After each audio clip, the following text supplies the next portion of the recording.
बहुत स्पष्ट और बहुत खुल के बताता हूँ मैं तो। कई बार क्या होता है, लड़का और लड़कियाँ, लड़का लड़की आपस में प्रेम कर लेते हैं और वो प्लानिंग करते हैं, फिर जब घर वाले अगेंस्ट होते हैं तो वो प्लानिंग करते हैं कि क्यों ना भाग जाएं। तो सबसे पहले दो में से मान लो किसी एक का घर वाला मान जाता है, फिर वो दूसरे को कन्वेंस करता है कि मेरे घर वाले तो मान गए, तुम अपने घर वालों को छोड़ के भागे आओ। लेकिन मैं ये मानता हूँ कि ये दोनों तरफ ये बात लागू होती है। पहली बात तो ये है कि जो व्यक्ति उनको छोड़ के आ सकता है, जो लड़की या लड़का उनको छोड़ के आ सकता है जिन्होंने 20-25 साल तक पालन पोषण किया। 18 साल तक तो एटलीस्ट, 18 के बाद ही शादी की उम्र होती है। तो जिन्होंने 18 साल तक पालन पोषण किया, जो लड़का या जो लड़की उनको छोड़ने को तैयार है, क्या गारंटी है कि कल वो आपको नहीं छोड़ेगा? पहला सवाल। दूसरा सवाल ये है कि हम कौन होते हैं कि अपने डिसीजन हम स्वयं लेंगे।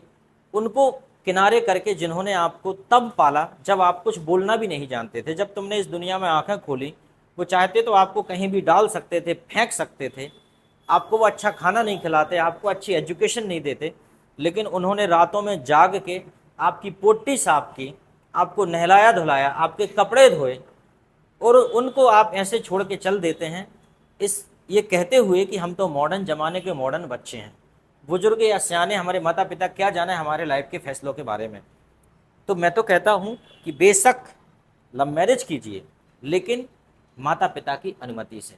जब तक माता पिता अनुमति ना दें, इस बारे में सोचना भी नहीं है, सोचना भी पाप है। और फिर उसके नतीजे क्या आते हैं? कभी फ्रिज में टुकड़े, कभी सूटकेस में लाश, और कभी छोड़ के भाग जाते हैं लोग। क्योंकि ये सब, that is generally the people ask about the love. Love is nothing, it's only a attraction because of dopamine hormone. The dopamine hormone जब रिलीज होता है दिमाग में, डोपामाइन हार्मोन के कारण हमें सामने वाला अच्छा लगने लगता है, साइंटिफिक बात है। और उसके बाद जब धीरे धीरे ज़िंदगी की जब कठिनाइयाँ सामने आती हैं, तो फिर समझ में आता है कि नहीं यार, इससे बेहतर कुछ और हो सकता था, कैरियर बना लेते, कुछ कर लेते तो कितना अच्छा होता। ठीक है, तो remember to think about the career. पूरा हार्मोन्स का खेल है। यस। नो नो, आगे देखो। As you said, okay no problem, लगभग that is the same thing. आगे बोलो। That as you said so I did, as you said so I can't do. जैसा तुमने बोला वैसा मैंने लिख लिया। तो